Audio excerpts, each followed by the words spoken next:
Who knows what is the regional innovation valleys? Okay, not bad. I hope we'll learn more by discussing today. Good afternoon to everyone. I'm so happy that we have this session today on regional innovation valleys, because this is a concept that has been presented for the first time in the context of the new European Innovation Agenda. We discussed a lot with our colleagues from DG Regio. We discussed a lot at the political level between commissioners, group of commissioners. And today, although we are not yet ready to announce to you and to discuss with you the full results of the first calls and the call for expression of interest by saying who are those regions that they will receive the label of regional innovation valleys, we can tell you few figures, and we had the press release announcing these few figures. So, regional innovation valleys, this new concept, bring regions together to work together, higher performing regions, lower performing regions, on concrete projects on developing deep tech technologies. It has been a big success in the sense of attracting the interest of regions and stakeholders to apply. And we have more than 150 regions that they are now on track to become regional innovation valleys. We hope by summer we'll be able to announce the names of those regions. And even more, we have 250 innovation stakeholders in these regions that they are expected to be granted a total of 115 million euros from Horizon Europe and I3 programs. And also, these investments, it's expected to attract 77 million from private and public sources. It seems that it goes well. What I can also tell you, although I'm not able to announce the names, is that we have a good balance in these regions between innovation leaders, strong innovators, and emerging and moderate innovators. And some applies for the categorization based on GDP per capita, with more or less developed and transition regions, which is what it comes from cohesion policy. And we also expect to see a good balance in terms of burning challenges that the regions are addressing. But because we have a very short panel, only half an hour, and many speakers, I would like to start by introducing these fantastic speakers, starting with Mrs. Tanya Christova, the member of the European Committee of the Regions and Commission Chair for Social Policy, Education, Employment, Research, and Culture. It's also almost our commissioner, more or less, the title. And then Catherine Wendt, Head of Unit for Smart and Sustainable Growth in DG Regio, a great partner, together with Committee of Region in this pathway to regional innovation valleys. Pirita Lindholm, Director for European Regions Research and Innovation Network, a strong believer on the regional innovation valleys and place-based innovation. He worked closely with us. And last but not least, Rasmus Bergander, which is a policy advisor from the Central Sweden European Office, and he applied. He dared to apply for the regional innovation valleys, and he dared to be in this panel with all these women around. So well done already.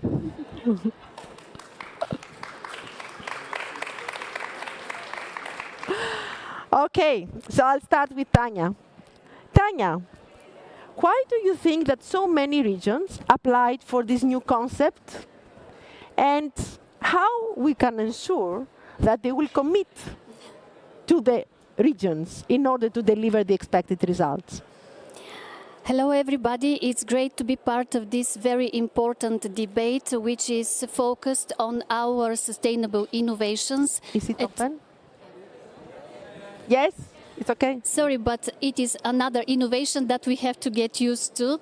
So I was introduced as chair of SEDEC, which is part of the Committee of the Regions. And in the Committee of the Regions, we have regions and cities, which means that on a bottom-up level, we are very engaged with how innovations, how sustainable innovations can enhance our capacity and provide new opportunities. And Regional Innovation Valleys was a project that is very timely in our consideration, and this is because it aims to enhance our innovation capacity. And this is not only this, it is also with the idea to connect different regions and to enhance our collaborative capacity and to unite us in a very innovative way. This is something new, and this is because we have been challenged by new green and digital transitional models, and the traditional pattern is not applicable. And in this regard, the fact that we have the collaboration between more advanced, intermediate, and not so advanced, lagging behind innovators is something that is an experiment I am believing will be very successful. And we are looking forward for the information what are the regional valleys that will be supported and that will be the pioneers. Regional Innovation Valleys is not something which was born by nothing, because we were working very systematically based on our smart specialization strategies. We have that PRI experience which evolves currently in the Regional Innovation Valleys. And something very important, this is an approach that allows to combine research and innovation and structural funds, and to search and to look for that synergy that will allow us to speed our efforts and to unite our capacities in order to achieve our common European goal to be more competitive and more sustainable, and to engage different stakeholders and to show that the local and the place-based perspective is really instrumental for the prosperity of our European project. Great. So innovation can happen everywhere, in every region. Regional innovation valleys may address the innovation gap. Definitely. May promote synergies between instruments. Yes. Centralized managed instruments, shared instruments may bring a difference on key technologies in Europe. Then I would like to go to Catherine. Catherine, based on your experience, you are coming from DG Regio as well, and contracts that you have in the broad range of EU regions, which do you think is the gap that the Regional Innovation Valleys initiative is expected to fill? And do you think that in addition to all the other instruments that you have put in the context of structural funds and cohesion policy, the regions have benefited from taking part in this exercise? Anna, thank you very much, also for the opportunity to be here. I think, as you've said, the fact that we're sitting here together in the panel is also an example of bringing together the two policies, which I think is something that we are very much working on. So why are the valleys needed? Well, I wanted just to take a step back and look at how you become a valley, and you announced a little bit the outcome.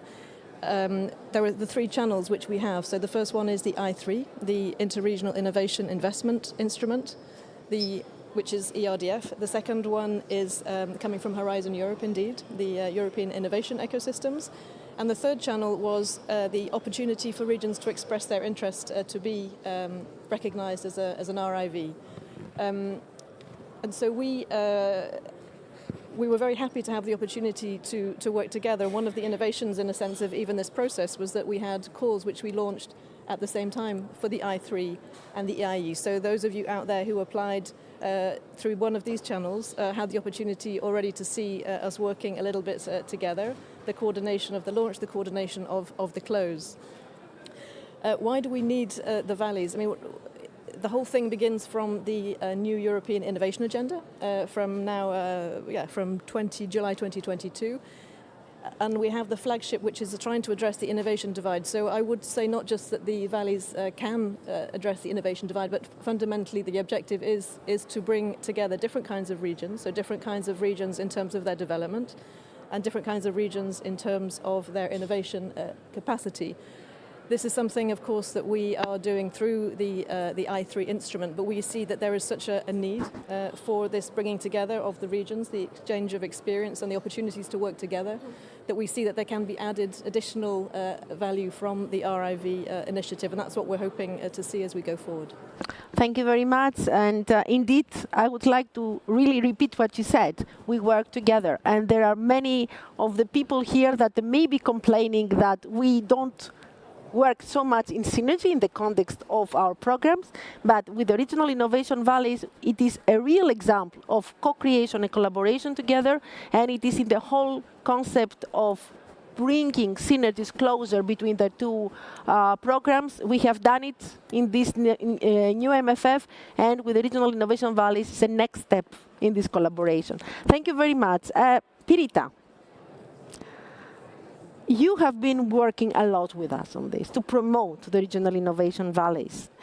Based on your experience and contacts with a broad range also of EU regions, what do you think that this concept will bring more? It's a similar question also a little bit with Catherine. So what you think this concept will bring more? Thank you very much, Anna, and it's a great pleasure to be here today. And of course, as a network working with the research and innovation perspective together with regions and their innovation ecosystems, the regional innovation valleys has been like the ideal instrument for us. So we saw a huge mobilization on this with our members. And also maybe taking it from the perspective of the Horizon Europe program, it is the first time when we really see the key role given to the regional governments as well as being kind of facilitator of that innovation ecosystem and creating really close link with that work on with the regional innovation strategies. So it's an opportunity to show how regions can mobilize the actors. So of course the innovation happens together with all the ecosystem, but it has given a role for regions. And maybe also to say that of course it's been a challenge. We saw that it's kind of going to this direction that the different regions across Europe create a kind of a joint program. So it's a challenging one to do because you have to kind of coordinate your innovation strategies together. So it's been a good opportunity also to see how can you learn really in concrete terms and how you can exchange capacities also between the different regions. And again, what was mentioned also by Catherine and actually by Tanya as well, this fact that it's also tackles the collaboration between ecosystems of different maturity. So it's really been an important element of that, and we often, when we just discuss the issue of innovation divide, we see that there are too often the leaders put in front, and then the emerging innovations and so on, like followers somewhere. But here, everyone is collaborating on the same level, so that's really important. And maybe as a final point, of course, we also see a very positive this link between kind of bringing the R&I world and the cohesion world closer together with the two calls. This is something we find very important from the ERIN perspective. But of course, now we see that with a lot of emerging valleys, because we see also hydrogen valleys, renewable energy valleys, bioeconomy valleys, net zero acceleration valleys, there is a need also to create a framework for this. So this is something we really look forward to seeing having a kind of a central place that will help us also to navigate in all those different ecosystem programs, which are very much needed. Okay, one-stop shop for ecosystem programs, I'll take on board. Before I go to you, Rasmus, because you are a fantastic panel, very disciplined, there is a slide there. So if you want to use it in order to ask questions, please do so. Those that you are here, I don't know whether we have a virtual connection as well. Please use the Slido, put your questions, and we will be happy, I hope, to reply if we have time. Rasmus, your region is an active member of ERIN, S3 community of practice, partnership for regional innovation, and in addition, you managed to submit the proposal for the first round of European Innovation Ecosystem calls, where a co-funding contribution was requested in order to apply all the calls. From the applicant's perspective point of view, what was the biggest challenge that you have while you're submitting the proposal, and why you decide to apply? Thank you very much, and I'm really happy to be a part of this panel as well, an experienced panel, and a lot of friendly faces. I would like to start with saying that we won. We got the RIV, and I would like to thank some of my colleagues that are here today that traveled all the way from Sweden. So Eva Lundin from Region Dalarna, we won. Monica Kleabom as well. Anders Olsson as well. Yeah, I don't know if Anders is here. Yeah. And it's been a great journey. I'm really happy to have won this prize. To answer your question, it's been a very long journey. We started actually for 6 years ago with a commission pilot on industrial transition. And that gave us the strategy in North Middle Sweden to work together. But with a strategy, nothing happens. You have to get the stakeholders on board, you have to engage them, and hence we joined the PRI pilot. And it was mentioned a little bit of Tanya before and by Catherine. And this was a great journey between 2022 and 2023, and we were happy to have the final conference in Dalarna in Sweden. And I would like to thank Margarita as well and Solange for this pilot. It was a great pilot. It really put the system together. And now we're moving forward. I'm actually keen on getting out of this panel later on, go and celebrate and start to work on the RIV. Okay, so are you ready also to share your experience with others that they haven't applied as well? Yeah, of course. Very good. So if you want to apply in the future, please go to Rasmus and ask him what you have to do. Yeah, do that.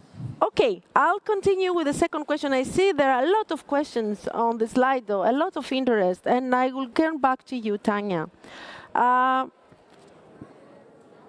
Okay, it was the first calls. Mm-hmm. Not so easy. I can reassure you that internally we had a lot of discussions on defining the concept, designing the calls, etc. What do you think that we need to do more in order to remove the bottlenecks that regions encountered while they were applying to the different calls, whether it is EIE, I3, or the call for expression of interest? I'm convinced that we always can do better. And in this regard, although we have showed such a good example to work together, to collaborate, to find a proper way for synergy among different funds, and cohesion and innovation and research are something very important to be continued.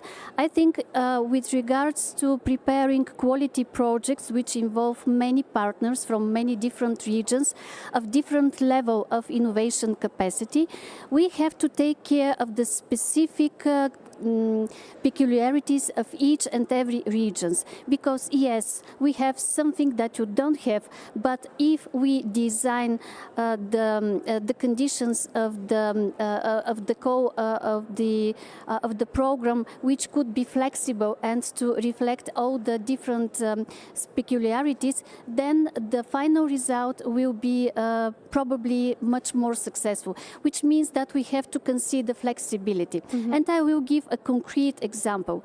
It was very, very difficult for me as mayor of a Bulgarian municipality to convince our national authority to give us support for being in the condition to apply within a regional innovation valley. And do you know why? Because Bulgaria does not have the regional level, which is with the capacity to distribute finances. We have the national authority. And And because we have so many political crises, it was difficult to reach our government.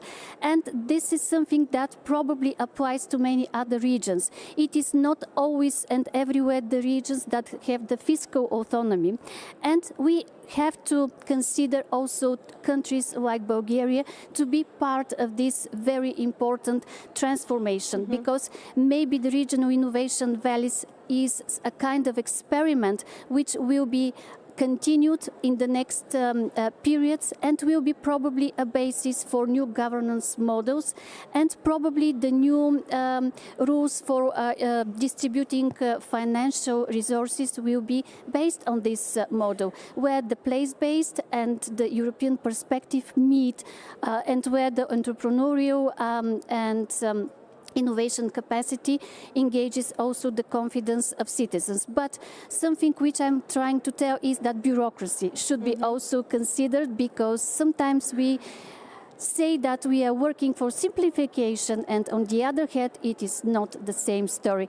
And another component, because we are talking about public money and we have to care about the procedures, we need innovation procurement to be really close to our capacity, and this means that we probably have to consider our national authorities responsible for innovation to think of models which will allow each and every region to be with accessibility to similar opportunities. And another example, in Bulgaria we have information centers which are established with European money and which are with the idea to promote European funds. They could become those one-stop shops, because not every region can invest in having an actor here in Brussels where most of the information and of the contacts are in one place.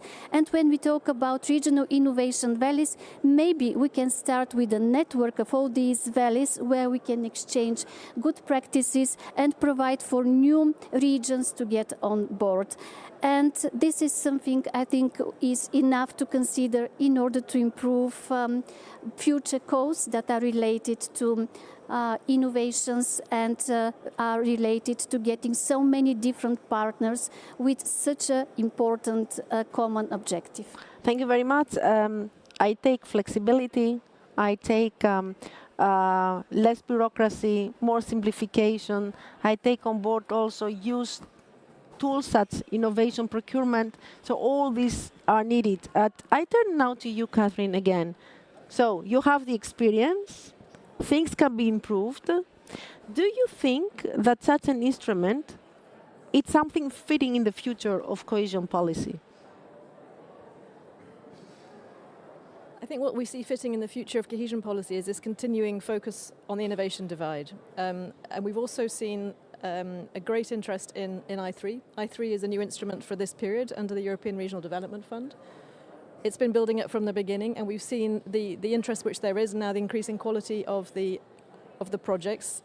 We identified it for all the reasons that we've been discussing, and Pirita was saying it quite clearly, the difference in the capacity of regions, the development of regions, and the difference in their innovation capacity, and the need for them to work together. We have obligations under the I3 instrument for less developed regions to be included, to be working with more developed regions, because this is the way that we've seen to try to share the experience. So I think what for sure we will continue to focus on in the future with cohesion policy is the importance of innovation, the role that innovation can play in regional development. What we will continue to focus on is the importance of ensuring that the less developed, less innovative regions are participating in that process. And we will, of course, continue in cohesion policy supporting, in general, the less developed regions and pushing towards the cohesion of the European Union. Very good, Catherine. And I'm sure once we are ready to have the lessons learned, we will have much more in-depth reflection on how we can use this instrument in the future, and possibly we will have a much more broader discussion with all of you on lessons learned and what we need to improve. But till then, and because today we are all here, I would like to turn to Pirita. And I would like to ask your views, Pirita, what you have learned out of this experience, and what are the messages that you would like to pass to both of us for future calls? Well, first of all, of course, starting with that, we hope that there will be many future calls. And I would maybe highlight two things. First of all, starting with the co-fund. This in the Horizon call was really a challenge, because even if there are guidelines for combining structural funds and RNI funding, in practice, this is, I would say, if I say impossible, I think the regional colleagues will nod. So this is something it's really important to tackle in now for long term when we look at the next multi-annual financial framework. So it's an opportunity now to see how we want to see further links with the two policies. And maybe sometimes we don't even need to combine the funds in such a way. We just need to find an intelligent way to do things together in a way that functions. And of course, on the shorter term, maybe just to say that, of course, it's important to discuss with the regional level to see how we can further link up the two funding instruments together. So dialogue. And maybe as a second point, we are very fond of this European innovation ecosystems action and from the Arian perspective, but we see it as a very small instrument in the current Horizon Europe. So of course we are interested in seeing how we can strengthen this ecosystem approach, either across the board of the program, and maybe having a stronger ecosystem program within in the new FP10. And as a final point, maybe also, as you mentioned, Anna, we've been quite active in the regional innovation valleys, helping members to apply, matchmaking, trying to facilitate discussions with managing authorities and so on for the co-fund. So use us when you are further defining the instrument. Thank you very much, Pirita. Rasmus. There will be new calls. I can tell you, at least from the European innovation ecosystem, there will be more calls, maybe from the widening budget as well. You did the journey. How you would encourage regions which are not yet participating to our calls to come across in the next calls? And if you have any message for us, what we have to do to improve the way we launch the calls? It's a big question, but I mean, we are a pretty small region in middle Sweden, and we have a strong industrial base, just to make an example here, and we have a lot of innovative industries and SMEs. And we applied for the RIV on circular economy to transform those industries and take them into the future. But we lack something. We lack research excellence. We have a few universities, and they do a lot of good research, but to make this step, we don't have enough excellence. So we actually needed the RIV to get out there. We needed to cooperate with Navarra, who is here and coordinating our call. There they are. And a lot of other regions, because they have that sort of excellence, and we can bring something to the table with our industries. So I think the RIV is about complementing each other and taking different strengths into the same consortia and try to build something strong. And now we feel that it's not that much money, maybe. It could have been more money in a usual call or through ERDF, etc. But the whole symbolic of getting a RIV, becoming the only Swedish region innovation valley in circular economy, winning the first RIV call, I mean, that gives a lot of strength to our system, and we can keep on pushing. What can be improved? Pirita was mentioning the co-fund. We still have problems to co-fund our project, but we were risk takers. And that is something I want to send a message to all the regions here thinking about applying. Have courage, try to take the risk, and you will maybe solve the co-funding problems along the way. That's what we hope for. And was it easy to find your partners? Yeah, we got a lot of help from you with your matchmaking map at DGRTD, but also a lot of help from Pirita and Erin. I think Erin is a great network if you want to work on regional innovation in different areas. But also, like I said previously, we were a part of the PRI pilot from the JRC, great pilot. I've heard it's going to be a new pilot, maybe coming later on, nothing decided yet. That gave us a lot of confidence, and that gave us a lot of friends around Europe. And through that one, we found the partners that we needed for our application. So use the Commission initiatives, use pilots, use networks, be out there, matchmake as much as you can, but start with the thing I said earlier. Find a common base, find the issue you want to work with, otherwise it's really, really hard. Great. So we are almost done, and unfortunately we don't have the time to take on board the questions, but I will ask my colleagues to look at the questions, and some are quite technical, and we can prepare a Q&A in order to reply to those questions through our website. I would like to close by thanking all of you, and you will be around, I hope some of you, so that it will be possible to be contacted by the participants and ask more questions. And I would like to close with a wish. Let's hope that next year, once we have the new RNI days, we will be able not only to celebrate the developments on the winners of the valleys, but to share experience, what does it mean to nominate or to have a label of the Regional Innovation Valley, and how it works, the development of the region overall. Many thanks, and a lot of success to whatever you do on Regional Innovation Valleys, Cohesion Policy, Committee of Regions, and a lot of success to all of you. And please, not only enjoy the sessions, but go around the exhibition. We have great projects to demonstrate, as well a lot of information about our work that we're doing in the Commission with the tender and portal, tenders portal, but also with the EOS, the European Open Science Cloud. It's very important. Thank you very much.